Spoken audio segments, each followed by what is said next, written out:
triệu. Đây là cá vàng đang bơi trong sảnh. Đấy, các cô đang làm món cá rán. Nó là Cá rán là cá biết bơi trong sảnh. Đây là thực phẩm dinh dưỡng, đa thực hành. Trong món ăn dinh dưỡng. Nhiều quá nhỉ.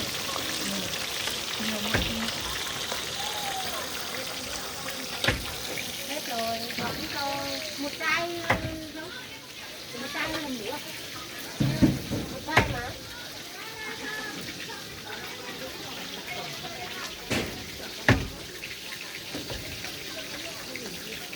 Này, ra đây. Đây. Ăn cái trứng đi. Cái này, cái trứng rồi. Làm đây nữa hả? Nhưng mà ớt không đặt yêu cầu mấy đâu. Này, Lan. Này. Hết bấm ra, hết ban ra. Để đây để chụp ảnh cơ. Tí chưa chụp ảnh bây giờ đâu. Còn bày mâm chụp ảnh nữa mà. Bày mâm chụp ảnh ở trong nhà. Lan rồi. Rồi, mày sang đây làm gì? Này không qua chè không lại có chuối nữa thì làm sao được.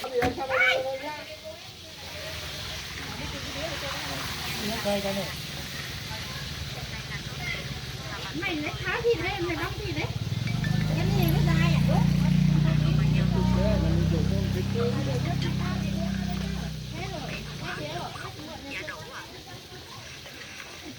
Đĩa nhà mình nhá, nhà mình có 2 cái thôi. Này chỉ 2 lía thôi.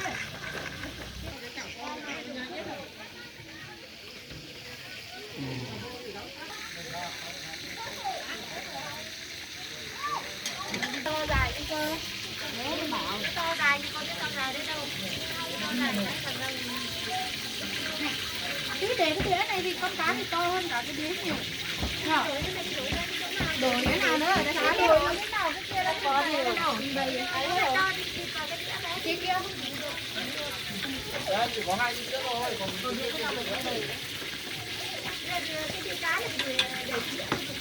về cái gì ở lại thôi.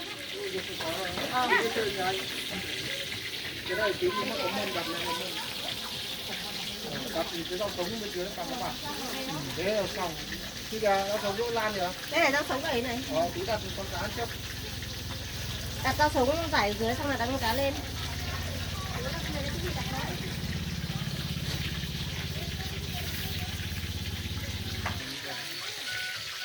nó là bên mỏng quảng gàn nào ơ. Nó là bên mỏng xỉu quảng gàn nào. Qua dòng cậu cờ này. Đẹp lên nhỉ.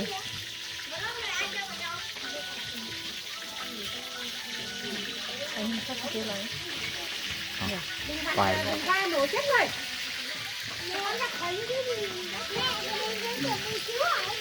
Nó làm giống bình cứu hỏa thôi à. Cái đấy là để ngắt ra. Nó này nó càng ca bên nhau là bên mỏng quảng gàn nào. Kha xỉu quảng gàn nào na. Sẽ tận cho cô say nè.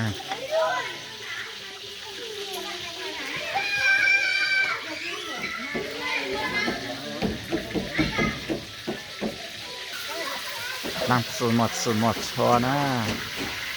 Một lẩu xong mong gà mà như cho như tao như đi như rau như giấy lắm rồi một cho na. Sử dụng nào nó nàng gàn tàu đó.